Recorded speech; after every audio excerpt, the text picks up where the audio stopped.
주제라면 상대적으로 저는 이제 보도블록 같은 그런 감독으로서 느낌이 어떤 느낌이냐면 마징가하고 그랜다이저하고 싸움을 누가 이길까 궁금한데 둘이 합체하는 느낌? 약간 그런 느낌이었어요. 근데 실제로 작업하시다 보면 박 감독님의 뭔가 제작자로서의 어떤 말씀이나 이런 게 감독과 충돌이 생길 수도 있지 않나요?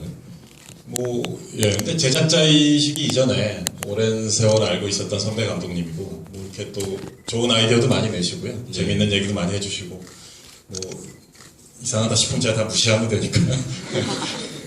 좋은 거는 또 귀를 기울이고, 편안했습니다. 그리고 저도 감독이고, 또 박 감독님도 감독의 마음이나 입장을 잘 아시니까, 미리도 배려를 잘 해주시고요.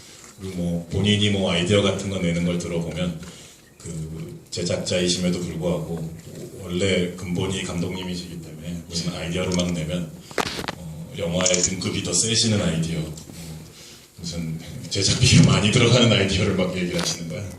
그럼 오히려 제가 이거 괜찮겠어요? 그러면 오히려 그 제작자분이 그렇게 먼저 얘기를 하시니까 저는 되게 좋았죠. 마음이 편하고 야 이거 마음대로 해도 되겠구나 이런 생각이 드는 거죠. 예. 근데 사실 이게 우리나라 영화죠, 한국 영화죠, 그렇죠?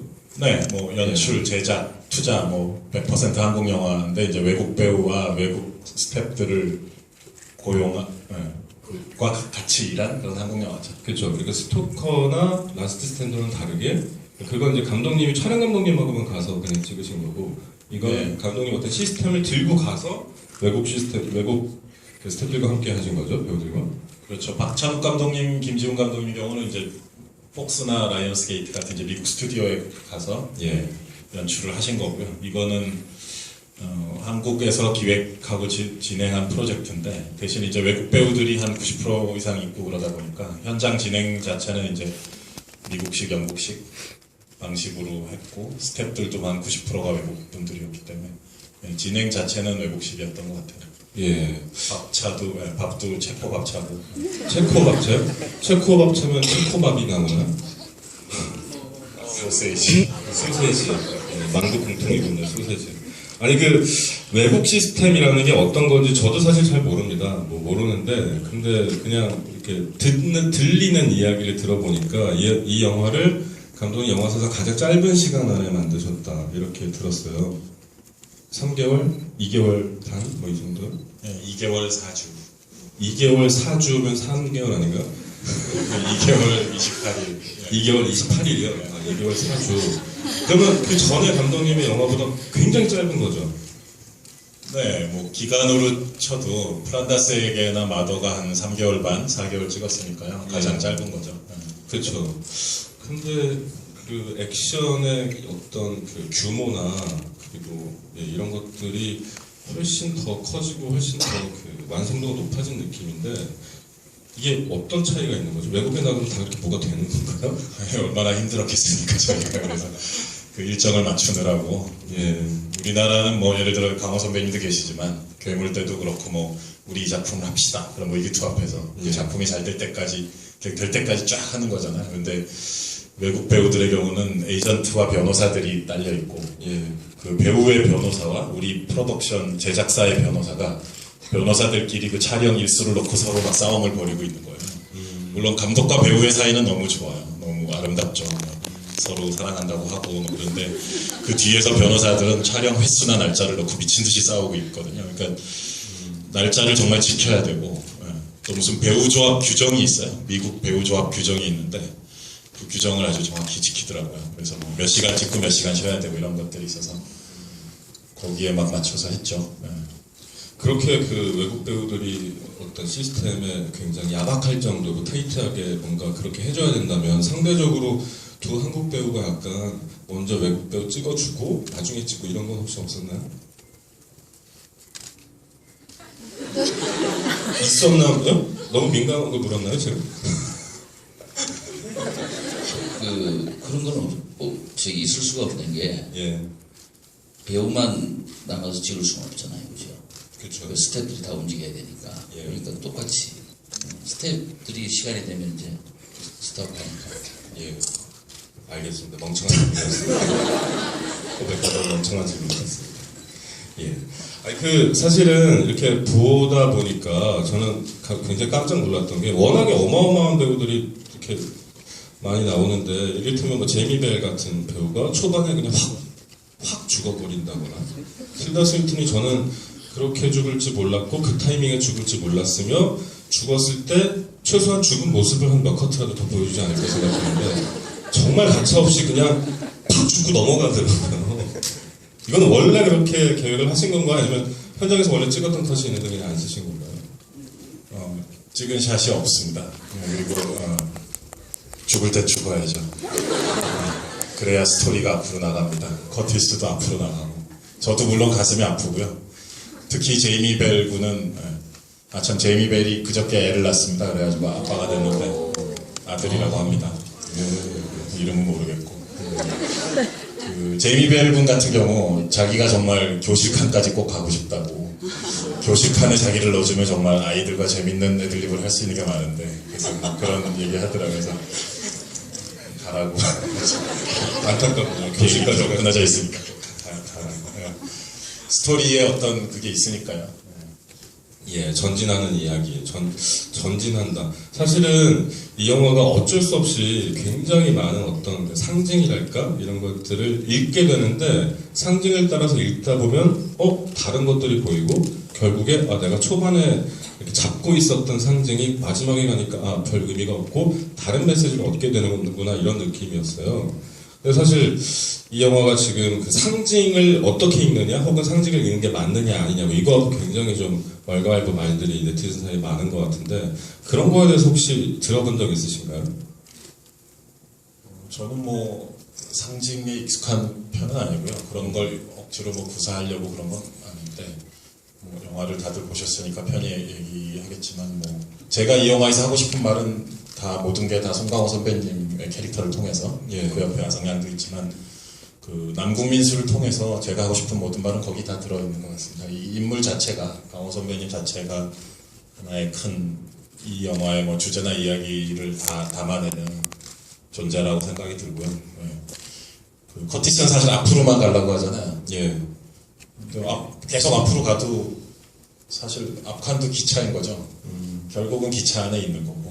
그러니까 이 사람이 엔진칸까지 가서 이제 더 이상 앞으로 갈 곳이 없는 시점에 사실상 내적으로 붕괴되잖아요. 그리고 윌포드랑 길리엄이 다 한 짝짝꿍이었다는 것을 알게 되고 큰 배신과 이제 그야말로 멘탈 붕괴가 이루어지는 것인데 그 시점을 또 윌포드는 에드 해리스는 싹 파고드는 거고요.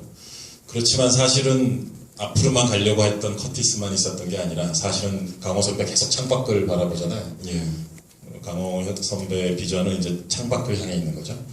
그리고 이제 향정신성 의약품으로만 알려졌던 그런 올이 사실은 폭탄이었던 거고 그것도 사실 기차 밖을 위한 것이었죠. 그거 터뜨리고 나가버리는 거죠. 본인은 못 나가시고 이제 딸내미가 나가셨지만 그래서 제가 말하고 싶은 모든 것은 사실 이 영화에서 송강호 선배님께서 다 말해주고 계십니다. 그 남궁민수는 그래서 죽은 건가요? 굉장히 멍청한 질문이죠. 저렇게 순수한 사람이에요, 정말. 뭐 다시 일어났을 것 같지는 않습니다. 그럼 요나는 뭐 먹고 살죠, 눈밖에 없던데. 곰! 그게 식용이었나요? 상상하지 못한. 그럼 투가 되면 이제 요나가 곰을 뜯는 거 보기 시작해요. 가죽을 벗기는 건. 그 곰 새끼들이 또 있을 거 아닙니까? 작은 애들. 살아야죠, 어떻게든. 그렇군요. 사실 이렇게, 굉장히 뭐랄까, 저는 되게 흥미로운 반응들이 이런 거였던 것 같아요. 지금 최근에 본 사람들이 봉준호스럽다, 봉준호스럽지 않다. 이것에 대해서 되게 얘기를 많이 하는 거 보면서, 일단 이 봉준호라는 이 이름이 정말 아이콘화되어 있구나. 그리고 사람들이 봉준호 감독님을 잘한다고 생각하는구나. 이런 생각들을 좀 하면서 그런 얘기를 굉장히 많이 듣고 저는 영화를 봤는데 저는 일단 봉준호 감독님 팬으로서 언제나 봉 감독님의 최고 작품 저한테 늘 최신작이었는데 역시 설국열차가 저는 지금까지 본 봉 감독님 영화 중에 제일 좋고 그리고 낯 뜨거우시죠. 근데 영혼 없이 하는 얘기는 아니에요. 진짜 진심으로 하는 얘기인데 보면서 물론 저는 봉 감독님 잘 몰라요. 잘 모르는데 아 이것이 정말 봉준호라는 사람인 것 같다. 왠지 어슴푸레 조금 더 그에게 가까이 다가간 것 같다. 약간 이런 느낌이 들면서 어떤 글에 그런 글도 있었던 것 같아요. 여태까지 감독님이 스스로를 드러내지 않았는데 설국열차에서 최초로 봉 감독님이 스스로를 드러내기 시작한 것 같다. 뭐 이런 얘기를 읽은 것 같은데 이거에 대해서 그냥 한마디만 간단하게 해주신다면 어떤 얘기였을까요? 저는 그냥 SF 기차 영화를 찍었다고 생각합니다. 그리고 설국열차라는 만화를 만나게 돼서 너무 기뻤고 이걸 가지고 이 기차 안에서 몸부림치는 인간들의 드라마를 어떻게 찍을까 또 이런 좋은 배우분들을 모시고 뭐 그렇게 해서 찍은 겁니다. 저 자신이 얼마만큼 들어가 있는지 아닌지 그걸 갖고 사실 저울질 하세요, 이 감독님? 그 예를 들어 뭐 저랑 작품 편수 별로 차이 안 나잖아요. 왜 그러셨어요? 같은 직업을 가진 사람끼리 얘기해 봅시다, 진짜. 아, 저는 아직까지 그렇게 제 영화를 객관적으로 볼 수 있는 눈이나 이런 게 없기 때문에 그런 거 보지 못합니다. 볼 줄 모르는데.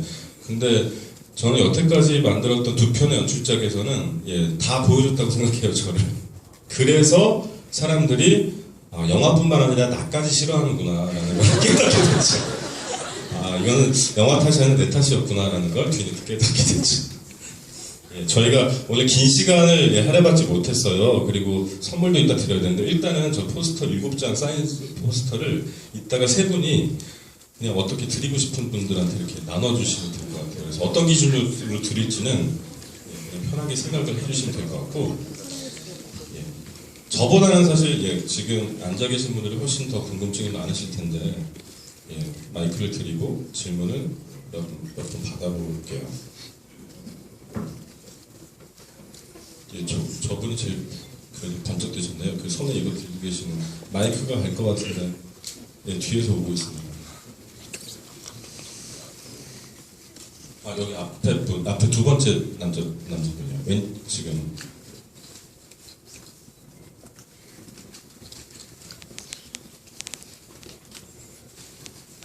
네, 그래서 이 영화 굉장히 재밌게 잘 봤고요.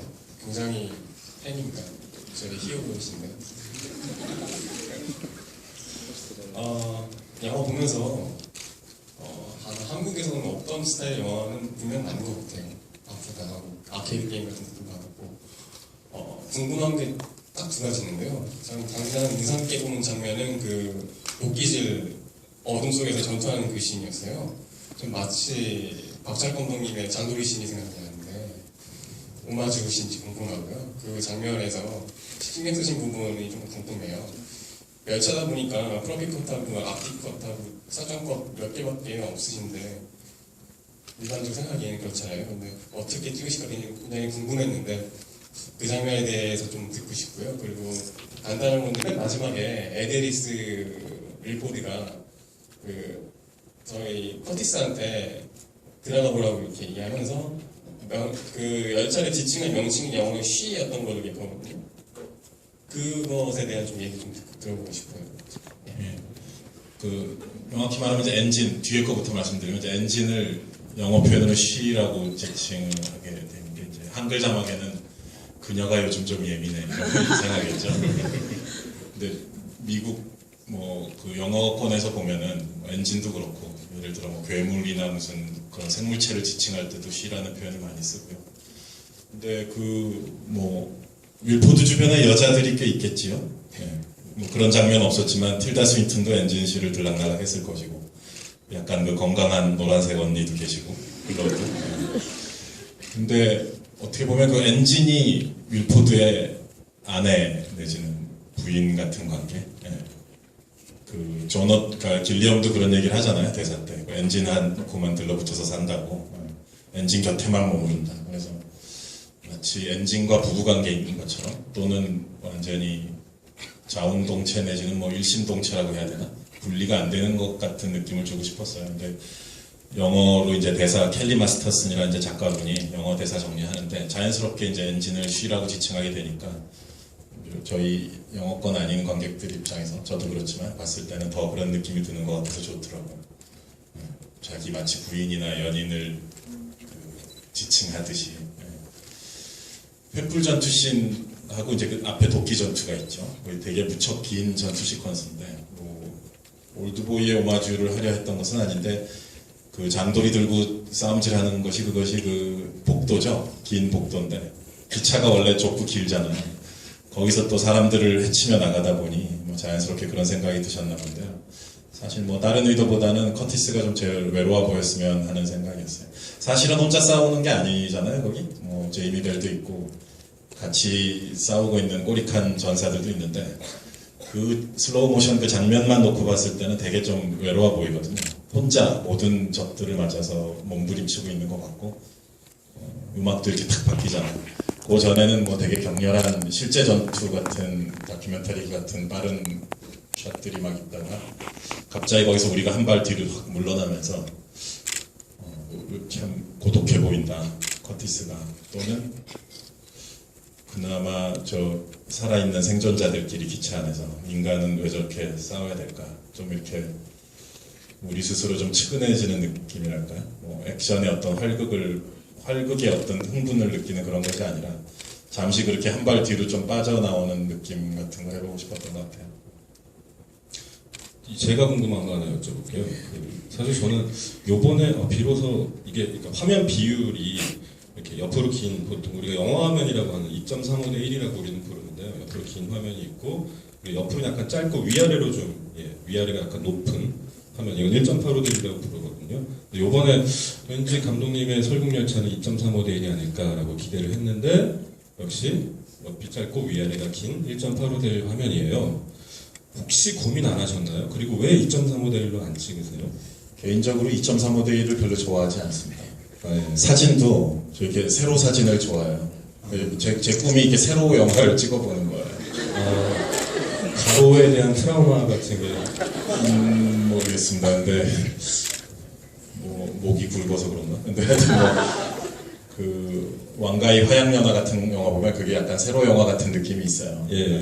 좁은 홍콩의 공간이 나오면서 그런 거 참 해보고 싶은 생각이 있는데 뭐 전혀 망설임 없었어요. 그래서 뭐 넓은 설원보다도 사실 이건 기차 안에서 이렇게 배우들이 충돌하면서 벌어지는 일들이잖아요. 예. 그래서 전혀 망설임 없이 저나 홍경표 감독이나 1.85대 1로 하고 해야겠다는 생각했었고요. 저는 뭐 2.35대 1 찍어본 게 마더의 경우밖에 없고요. 예. 오히려 가장 스펙타클하지 않은 규모가 작은 영화에서 저는 2.35대 1을 했던 것 같은데 그때는 뭐 사실 저는 좀 다른 맥락에서 사용했던 것 같고요. 예. 사실은 영화 시작하자마자 약간 정신없이 보느라고 이게 2.35대 1이 아니라는 거를 깨닫는 순간이 꽤 한참 뒤였었어요. 예.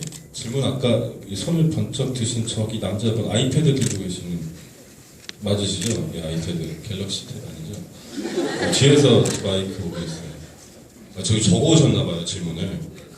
저런 분들은 진짜 무서운 질문 하는 감사합니다. 영화 굉장히 잘 봤습니다. 진짜 너무 좋았고요. 첫 장면에 여객기 추락하는 거나 아니면 양복에 실밥 같은 거 아니면 죽는 사람 그 숨새는 일본인 같은 거 진짜 정말 세상 정말 감동 많이 받았습니다. 물 있으면 한 잔 드시고 아, 말씀하셨는데 지금 너무 긴장해가지고 나 그 고화성 씨께 질문 드리고 싶은 게 굉장히 많은데 작품에서 고화성 씨가 그 어떤 방향성을 가지고 연기를 하셨는지 궁금합니다. 그 작중 요나는 다른 사람들과 달리 그 트레인 베이비라서 가치관이 다르다는 그런 답변을 원하는 게 아니고요.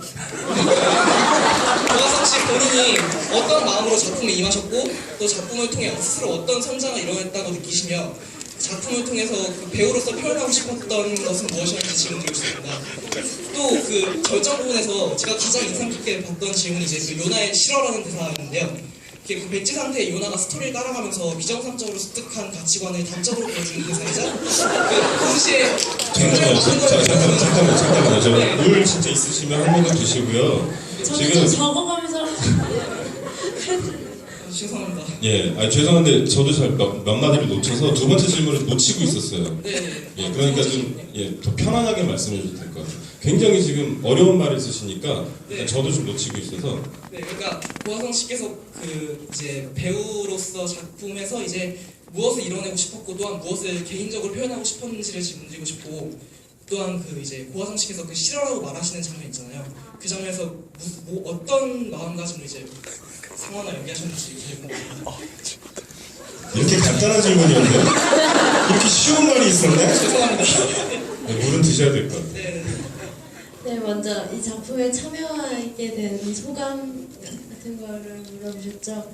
그거를 답을 드리자면 괴물 촬영이 끝나고 프로모션도 다 끝났을 때 감독님이랑 언제 한번 저녁을 감독님이 밥을 사주신 적이 있어요. 그때 다음 영화가 설국열차라는 영화가 될 것 같은데 그거를 너도 같이 할 수 있으면 좋겠다고 그렇게만 기뜸을 해주신 게 가장 처음이었어요. 근데 저는 그때 설국열차 원작도 몰랐고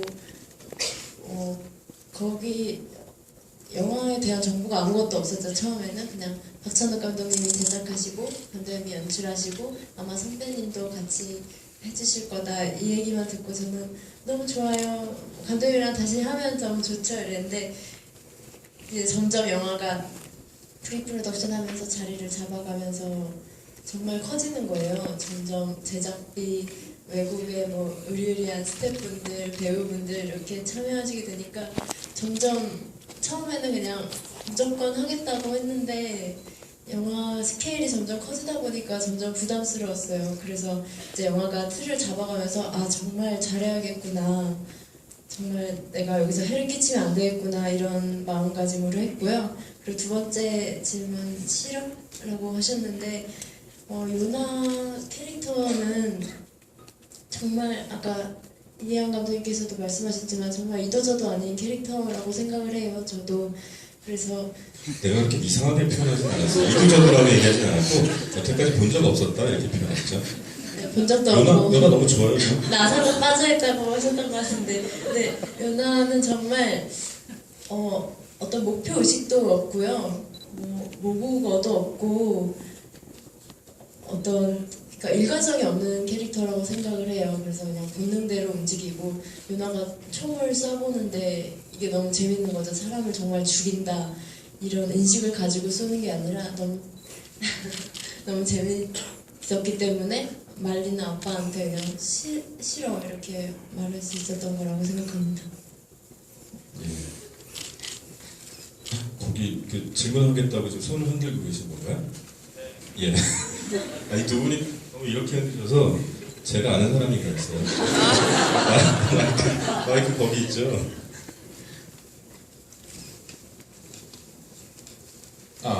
예, 감사합니다. 영화 잘 봤고요. 전 정말 본 감독님 영화를 되게 좋아하는데요. 항상 아직도 박해일이 범인인지 원빈이 범인인지 고민하면서 살고 있어요. 그래서 이번 영화에서도 그렇게 좀 애매모호하게 끝나지 않을까 했는데 굉장히 확실한 메시지를 던져주시는 것 같아요. 다만 마지막에 왜 굳이 곰이었는지 그게 좀 애매모호한데 분명 의도가 있을 거라고 생각하거든요. 그거에 대해서 좀 궁금합니다.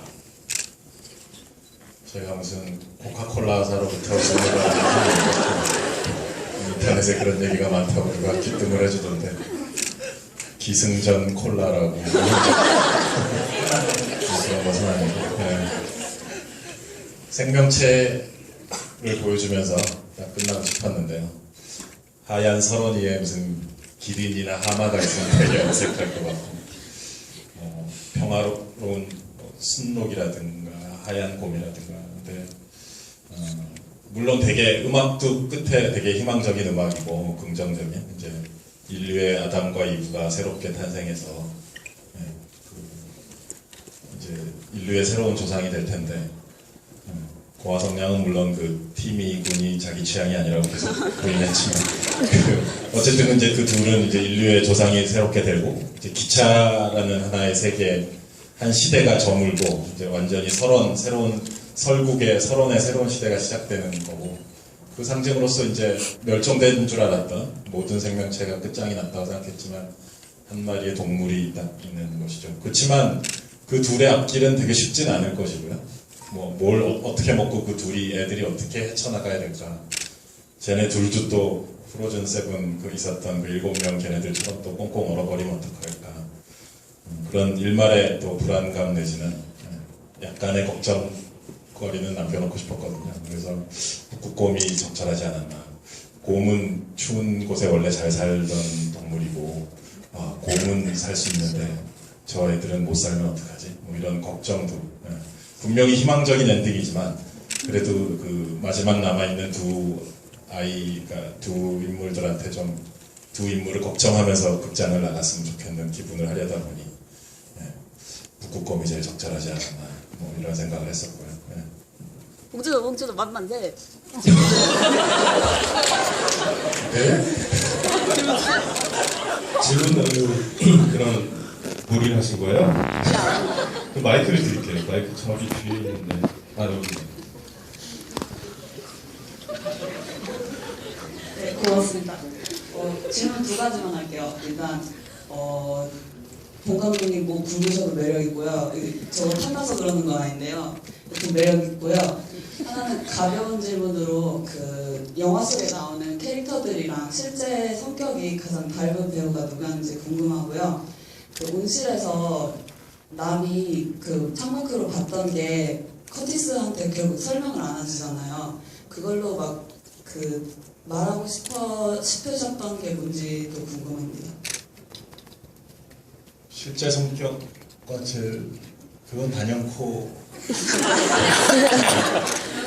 제이미 벨. 예. 계속 이렇게 귀여운 친구야. 되게 이렇게 쩡얼쩡얼하고 그 가장 발랄한 순간에 봉태규 씨 같은 느낌이라 해야 되나? 그 이렇게 계속 얘기하고 또 신나면 막 탭댄스도 하고 빌리 엘리어트 춤출 때처럼 본인이 원래 댄서라고 주장하면서 그리고 뭐 의상팀이나 분장팀 언니들과 항상 이렇게 재밌게 수다를 떨면서 놀고 영화에서도 보면 이제 그 듬직한 커티스티의 그림자처럼 붙어서 계속 쫑알거리면서 뭐 이렇게 얘기하고 뭐 되게 비슷한 것 같아요. 그리고 뭐 남궁이 그때 봤던 것과 할 뻔했다가 말았던 말에 대해서는 뭐 강호 선배님께서 그 곰을 봤던 것 같아요.